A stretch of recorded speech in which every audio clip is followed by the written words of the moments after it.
प्रिय श्रोताओं, एक मरतबा फिर अलबिर टीवी चैनल के माध्यम से प्रसारित होने वाले नो योर लॉज इस बेसिक एजुकेशन वेब सीरीज़ में आप सभी लोगों का स्वागत है।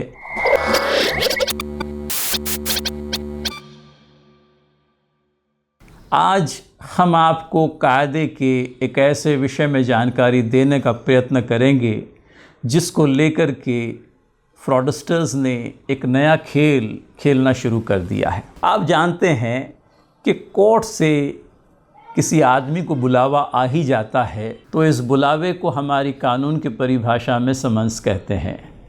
समन अपने आप में कोर्ट का एक न्योता है आपके लिए कोर्ट में हाजिर हो जाने के लिए। अब समन्स के अंदर में अलग अलग प्रकार होते हैं, हम उन प्रकार पर आएंगे, लेकिन थोड़ा सा आपको शुरुआत में ही इस बात से अवगत करते चलें कि इन समन्स को लेकर के हमारे मफिसल एरियाज़ में, मेट्रोपॉलिटन एरियाज़ बम्बई वगैरह को छोड़ दीजिए, लेकिन थाना डिस्ट्रिक्ट है कह लीजिए या आसपास के दूसरे ज़िले हैं, यहाँ पर अब तक समन्स की तामील करने के लिए, समन्स की सर्विस करने के लिए हमारे जो रेगुलर मोड्स हैं उन्हीं रेगुलर मोड्स को अडॉप्ट किया जाता है। कोर्ट का एक आदमी है जिसे कोर्ट की परिभाषा में बेलिफ कहते हैं, यह आपके घर आता है, आपको समन्स की बाकायदा एक कॉपी देता है और माफ़ कीजिएगा आपको समन्स सर्व करता है, और समन्स सर्व करने के बाद में उसके पास जो कॉपी है उस पर आपकी एक्नॉलेजमेंट लेता है। तो ये वो ऑर्डिनरी कोर्स है जिसके अंदर में समन्स की सर्विस होती है।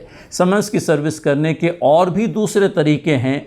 रजिस्टर्ड पोस्ट के माध्यम से भी समन्स की सर्विस जनरली उन इलाकों में की जाती है जो कोर्ट के जुरिस्डिक्शन के बाहर वाले हैं। फिर इसी तरह से अगर समझ लीजिए एक बार दो बार बेलिफ के आने पर भी आप समन्स का स्वीकार नहीं कर रहे हैं या आप अपनी जगह पर मिल कर के नहीं आ रहे हैं, तो ऐसी सूरत में कहीं समन्स ला करके आपके घर के फ्रंट डोर पर या बाहरी दीवार पर चिपका दिया जाता है, जिसे हमारे यहाँ पर सब्स्टिट्यूटेड सर्विस भी कहते हैं। इस बात का भी एक प्रोविज़न कर दिया गया है कि अगर समन्स मेरे नाम से जारी किया गया है और मैं उपलब्ध नहीं हूँ तो मेरे ख़ानदान के, मेरे अपने परिवार के किसी और एडल्ट मेंबर पर भी समन्स की सर्विस की जा सकती है। Although that service will be on that adult member, but it will be legally construed to be the service on the person who has been summoned by the court. तो ये summons है आप देखिए। और दीवानी कोर्ट के summons और फौजदारी court के समन्स के अंतर को भी थोड़ा सा समझते चलें। मान लीजिए कि आपके ख़िलाफ़ में कोई दीवानी दावा, सिविल सूट दाखिल हो गया है, कोर्ट ने आपके नाम से समन्स जारी कर दिया। आप समन्स लें न लें आप पर है। अगर आपने समन्स लेने से इनकार कर दिया तो दीवानी दावा होने के कारण कोर्ट आपको समन्स न लेने के कारण से वारंट जारी नहीं करेगा। इस बात को अच्छी तरह से समझ लीजिए कि दीवानी कोर्ट समन्स की तामील न होने पर वारंट जारी नहीं करता है, लेकिन ऐसे में एक बहुत बड़ा ख़तरा आपको लाहक हो जाता है। वो ख़तरा क्या है? अगर आपने समन्स नहीं लिया तो आपके ख़िलाफ़ जो दावा दाखिल किया गया है वो एक्स पार्टे, एक तरफ़ा आपके ख़िलाफ़ चल जाएगा। मतलब कहने का ये कि समन्स के ज़रिए से आपको इस बात से अवगत कराया जाता है कि आपके ख़िलाफ़ में एक न्यायालयीन प्रक्रिया शुरू हो गई है। अगर आप आएँ और कोर्ट के अंदर में अपना बचाव करना चाहें तो आपके लिए ये अपने आप में एक अवसर है। अपना बचाव आप कोर्ट में आकर के करें, और अगर आप अपना बचाव नहीं करना चाहते हैं तो फिर मामला आपके ख़िलाफ़ में एक्स पार्टी या एक तरफ़ा चलेगा। जिस आदमी ने दावा दाखिल किया है, हमारे यहाँ उसे वादी कहा जाता है, प्लेंटिफ, उसकी बात सुनी जाएगी। कोर्ट के पास में जो कुछ एविडेंस वो पेश करेगा उसे देखा जाएगा, और आपकी गैर मौजूदगी में इस बात का इम्कान है कि आपके ख़िलाफ़ फ़ैसला पारित कर दिया जाए। तो समन्स अगर आ जाए तो उसे हल्के में मत लीजिए, समझिए उसको, और अकॉर्डिंगली किसी वकील के मशवरे से आगे बढ़ कर के आपके ख़िलाफ़ में जो न्यायालयीन प्रक्रिया शुरू की गई है, जो लीगल प्रोसीडिंग जारी की गई है, उसका जवाब दीजिए। फ़ौजदारी का मामला थोड़ा सा अलग है। फ़ौजदारी कोर्ट अगर कोई समन्स जारी कर देता है और समन्स को पा लेने के बाद भी, समन्स की सर्विस के बाद भी अगर आप हाज़िर नहीं होते हैं, तब तो फ़ौजदारी कोर्ट आपके ख़िलाफ़ में वारंट जारी कर देगा। वारंट के भी दो प्रकार हैं आप देखिए। एक होता है बेलेबल वारंट, यानी ऐसा वारंट जिसमें आपकी ज़मानत हो सकती है, काबिल ज़मानत वारंट। पुलिस वाला आपके पास में वारंट लेकर आएगा, पता चला अवेलेबल वारंट है, अब ज़मानत दे दीजिए, पुलिस वाला आपको अरेस्ट नहीं करेगा, आपसे ज़मानत लेकर के आपको वहीं पर छोड़ देगा। लेकिन अगर वारंट अपने आप में नॉन अवेलेबल है, नाकाबिल ज़मानत वारंट है, तब तो वैसी सूरत में पुलिस वाला आपको अरेस्ट कर ही लेगा और आपको कोर्ट में ले जाकर के पेश कर देगा। तो फौजदारी कोर्ट के समन्स को लेकर के सावधान रहिए। फौजदारी मामला जो हैं वो एक तरफ़ा नहीं चलते।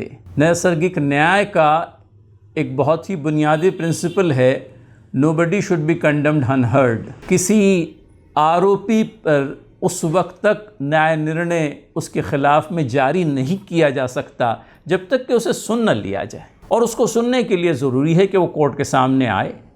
अगर वो नहीं आ रहा है तो कोर्ट उसके ख़िलाफ़ वारंट जारी कर देगा, और वारंट से भी अगर बात नहीं बनी तो हमने अपने किसी एपिसोड के अंदर में प्रोक्लेमेशन की भी बात कही थी। प्रोक्लेमेशन के माध्यम से इस आदमी की संपत्ति को जब्त करने वाली कार्रवाई भी हो सकती है। तो ये सारी न्यायालयीन व्यवस्था है जो किसी आरोपी को कोर्ट में हाजिर करने के विषय में कोर्ट इस सारी न्यायालयीन व्यवस्था का उपयोग कर सकता है। अब फ्रॉडस्टर्स जो हैं कहीं इस न्यायालयीन प्रक्रिया को अच्छी तरह से समझ चुके हैं। लोगों के अंदर में कोर्ट को लेकर के जो डर पैदा हो गया है, कोर्ट कचहरी, पुलिस स्टेशन, इन सारे नामों से एक आम सा नागरिक घबरा उठता, और जब उसे पता चलता है कि कोर्ट का कोई समन्स उसे आया है तो वो बेचारा अगर एक सादा सा आदमी है तो सर से पैर तक कांप जाता है।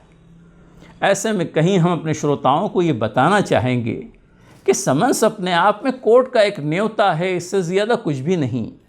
आप समन्स एक्सेप्ट कर लें और कोर्ट में हाजिर हो जाएं। थोड़ा सा आपको होशियारी बरतने की ज़रूरत है, क्योंकि अब हो ये रहा है कि फ्रॉडस्टर्स, ख़ास करके साइबर फ्रॉडस्टर्स जो हैं, वो इस बात को अच्छी तरह से जान गए हैं। वो आपको फ़ोन करके ये कहते हैं कि आपके नाम का समन्स आया हुआ है और आप फ़लाँ फ़लाँ आदमी को फ़लाँ फ़लाँ जगह पर जाकर के संपर्क कर लें। इस बात का ध्यान कीजिए कि कोर्ट का समन्स आपको कोर्ट के बेलिफ के माध्यम से ही आएगा। पोस्ट से आ सकता है, लेकिन फ़ोन के ज़रिए से किसी समन्स की सर्विस कायदे के अंदर में नहीं है। ये ज़रूर है कि इंटरनेट के माध्यम से, व्हाट्सएप के माध्यम से, सोशल मीडिया प्लेटफॉर्म के माध्यम से समन्स जारी करने की और समन्स सर्व कराने की प्रोविज़न जो है सिविल प्रोसीजर कोड के अंदर में ऑफ लेट इनकॉर्पोरेट कर दी गई है, लेकिन ये भी पर्याप्त रूप से अब तक अमल में नहीं आई है। ख़ास करके हमारे डिस्ट्रिक्ट प्लेसेस में, बम्बई के एरिया को छोड़ दीजिए, इंटरनेट के माध्यम से, व्हाट्सएप के माध्यम से समन्स की सर्विस लीगली परमिसिबल है, कुरियर के माध्यम से भी लीगली परमिसिबल है। इस तरह का प्रोविज़न तो बना दिया गया है, लेकिन अब तक के इस प्रकार में इस सिलसिले के जो नियम हैं उनको गठित नहीं किया गया है। तो कोर्ट आज भी समन्स की तामील करने के लिए अपने ट्रेडिशनल वेज के ऊपर निर्भर है, और यही ट्रेडिशनल वेज जो सीपीसी के अंदर में बताए गए हैं, इन्हीं को लेकर के समन्स की तामील की जाती। कोई आदमी अपने फ़ोन के ज़रिए से अगर आपको ये बतलाना चाहता है कि आपके ख़िलाफ़ में केस दाखिल हो गया है और आप जो है किसी आदमी को किसी समय किसी पर्टिकुलर प्लेस पर मिल जाएं, तो आपके कान फ़ौरन खड़े हो जाने चाहिए कि ये समन्स वग़ैरह कोर्ट के मार्फत आया हुआ समन्स नहीं है, बल्कि ये कोई फ्रॉडस्टर है जो किसी पर्टिकुलर जगह पर ला करके आपको और घबराना चाहता है, और उसकी निगाह आपके उस बैंक बैलेंस पर टिकी हुई है जो आपको घबरा कर, आपको डरा कर, बैंक डिटेल्स आपसे हासिल करके कहीं वो आपका पैसा हथियाना चाहता है। इससे सावधानी बरतने की ज़रूरत है। हमने समन्स के बारे में जो जानकारी आपको दी है उसको पर्याप्त रूप से समझ लें, और समन्स आने के बाद में सबसे पहले इस बात का इत्मीनान कर लें कि ये कोर्ट का भिजवाया हुआ समन्स है भी या नहीं। फ्रॉडस्टर्स नए नए तरीके लोगों के साथ में खिलवाड़ करने के, उनके साथ में धोखाधड़ी करने के नए नए तरीके जो है ईजाद कर रहे हैं, और हमें इन तरीक़ों से सावधानी बरतने की ज़रूरत है। लेकिन at the same time court के न्योते को आप यूँ कह लीजिए कि अपने तकिए के नीचे रख कर के सो न जाएं। अगर न्योता आ ही गया है तो जान लीजिए क्या है, हमने माना कि कोर्ट के अंदर में बहुत ज़्यादा फ्रेंडली एटमॉस्फेयर आपको दिखाई नहीं देता है, लेकिन कोर्ट कोई ऐसी भी जगह नहीं जिससे आप इतना घबराएं जितना शैतान से घबराते हैं। तो आइए ज़रूर और मिलिए किसी वकील से कि जानिए इस बारे में कि क्या है इस प्रकार का समन्स और क्यों मुझे कोर्ट में तलब किया गया। कभी किसी मामले के अंदर में समन्स इसलिए भी जारी किया जाता है क्योंकि कोर्ट आपका बयान लेना चाहता है। किसी मामले के अंदर में आप विटनेस है, आपने कोई घटना होते हुए देखी है। किसी दीवानी दावे के अंदर में आपसे कोर्ट कोई जानकारी दावे के उपलक्ष्य में जानना चाहता है और कोर्ट ने आपको समन्स जारी कर दिया। इससे घबराने की बिल्कुल भी ज़रूरत नहीं। जो वक्त दिया गया है, जो दिन बतलाया गया है, उस दिन आप कोर्ट में चले जाएं और आपका स्टेटमेंट दे करके कोर्ट से आपकी छुट्टी हो जाएगी। तो न्यायपालिका आपके राइट्स के संरक्षण के लिए है, इस बात को अच्छी तरह से समझ लीजिए। इसलिए नहीं है कि आपको घबराए, आपको डर और खौफ में मुब्तला कर दे, बल्कि अगर समझ लीजिए आपको समन्स आया भी है तो take it strongly. It is not something which is always against you. कभी कभी तो ये चीज़ आपके लिए यूँ कह लीजिए कि एडवांटेजियस हो जाती है, फ़ायदे का कारण बन जाती है। तो ये चंद एक बातें आज समन्स के उपलक्ष्य के अंदर में। आइंदा एपिसोड में फिर आपसे जुड़ेंगे और इसी न्याय प्रक्रिया के बारे में और जानकारी आपको देने की कोशिश करेंगे। धन्यवाद। अपना ख्याल रखें, अपने आसपास वालों का भी।